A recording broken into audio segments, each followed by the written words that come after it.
₹1,00,00,000 car 70 లక్షలకే ఇస్తామంటాడు. Car కావాలంటే డబ్బు మొత్తం నగదు రూపంలో ఇవ్వాలని కండిషన్ పెడతాడు. కండిషన్కి ఓకే చెప్పి నగదిస్తే కారు అప్పగిస్తాడు. ఆ తర్వాత ఆర్సీ బుక్లు అడిగితే గాయబ్ అవుతాడు. వయసు 25 ఏళ్లు కూడా నిండలేదు. మోసాలు చేసి డబ్బు సంపాదించడంలో ఆరితేరాడు. చిన్న లాజిక్ పాయింట్తో మోసాలకి పాల్పడుతున్న వ్యక్తిని పోలీసులు అరెస్ట్ చేయడంతో అస్సలు బాగోతం బయటపడింది. ఇంతకీ ఆ లాజిక్ పాయింట్ ఏంటి? జనాన్ని అసలు ఎలా బోల్తా కొట్టిస్తున్నాడు? పేరు ఆకాష్, స్వస్థలం జహీరాబాద్. అయితే కుటుంబం హైదరాబాద్ లో స్థిరపడింది. తండ్రి స్పేస్ టైమ్ ఇంటీరియర్స్ సంస్థను మరింత విస్తరించాలని భావించాడు. ఇందుకోసం బ్యాంకు రుణాల కోసం ప్రయత్నించి విఫలమయ్యాడు. తన అకౌంట్ నుంచి భారీ లావాదేవీలు నిర్వహించాలని స్కెచ్ వేశాడు. తమ సంస్థ తరఫున రుణాలు తీసుకోవాలని కోరుతూ డిస్కౌంట్ దందాకు పథకం రచించాడు. తన ప్లాన్ ను వ్యూహాత్మకంగా అమలు చేశాడు.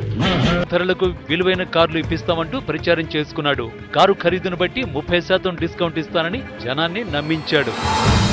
మిగిలిన మొత్తాన్ని నగదు రూపంలో మాత్రమే ఇవ్వాలనే షరతు విధించేవాడు. విలువైన కార్లు తక్కువ ధరకు వస్తాయన్న ఆశతో చాలా మంది ఆకాష్ను ఆశ్రయించారు. కారు కావాలనుకున్న వ్యక్తులు ఇచ్చిన నగదులో 15% డబ్బు షోరూంలో చెల్లించి మిగిలిన మొత్తాన్ని ఫైనాన్స్ చేయించేవాడు. ఆ తర్వాత ఒప్పందం ప్రకారం డబ్బులిచ్చిన వారికి కాస్ట్లీ కార్లను అప్పగించేవాడు.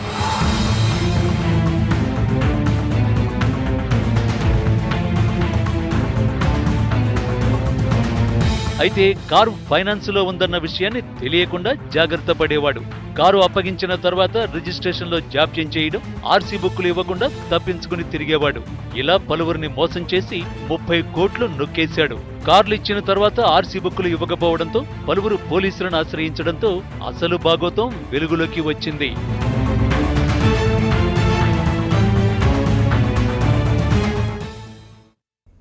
పాతికేళ్లు కూడా నిండకుండానే ఆకాష్ ఎంతమందిని బురిడీ కొట్టించాడు? తన మోసాల ద్వారా ఎన్ని కోట్లు సంపాదించాడు? రాజకీయవేత్తలు, ప్రముఖులను కూడా ఆకాష్ బోల్తా కొట్టించాడా? ఎన్ని కార్లను డిస్కౌంట్ పేరుతో తీసుకుని అప్పగించాడు? అసలు ఆకాష్ గ్యాంగ్ లో ఎంతమంది సభ్యులున్నారు? భారీ డిస్కౌంట్ కు వస్తూ ఉండడంతో పలువురు ఆసక్తి చూపారు. దీంతో ఆకాష్ తో కార్లు కొనేందుకు జనం ఇంట్రెస్ట్ చూపారు. 30% డిస్కౌంట్ అని చెప్పడంతో కొంతమంది ఆకాష్ కు డబ్బు చెల్లించి కార్లు తీసుకున్నారు. కస్టమర్లు ఇచ్చిన సొమ్ముతోనే కొంత షోరూములో చెల్లించి కార్లు డెలివరీ చేసేవాడు. కొంతమంది నగదు రూపంలో డబ్బు చెల్లిస్తే మరికొందరు ఆన్లైన్లో క్యాష్ పంపారు.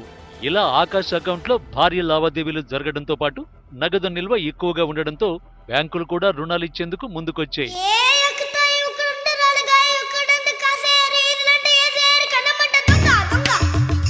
కారు కొనాలనుకున్న వ్యక్తి వద్ద డబ్బు తీసుకున్న ఆకాష్ షోరూంలో కారు కొనుగోలు చేశాడు.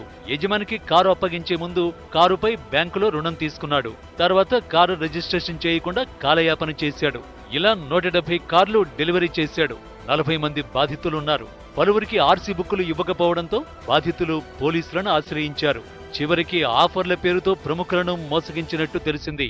దీన్ని పసిగట్టిన ఆకాష్ పారిపోయేందుకు ప్రయత్నించడంతో టాస్క్ ఫోర్స్ పోలీసులు పట్టుకున్నారు. డిస్కౌంట్లలో కార్ల అమ్మకం ద్వారా 30 కోట్ల రూపాయలకు పైగా సంపాదించాడు.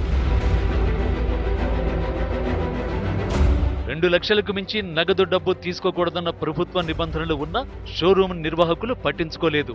ఆకాష్ వ్యవహారంలో షోరూమ్ నిర్వాహకులపై చర్యలు తీసుకునేందుకు పోలీసులు రెడీ అవుతున్నారు.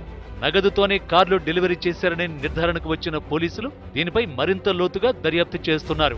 వీటితో పాటు ఆసక్తికర విషయాలను ఖాకీలు గుర్తించారు.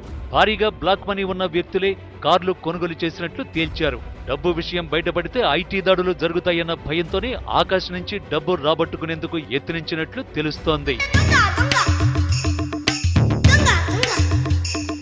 మరోవైపు ఆకాష్ కు సహకరించిన వ్యక్తుల గురించి పోలీసులు ఆరా తీస్తున్నారు.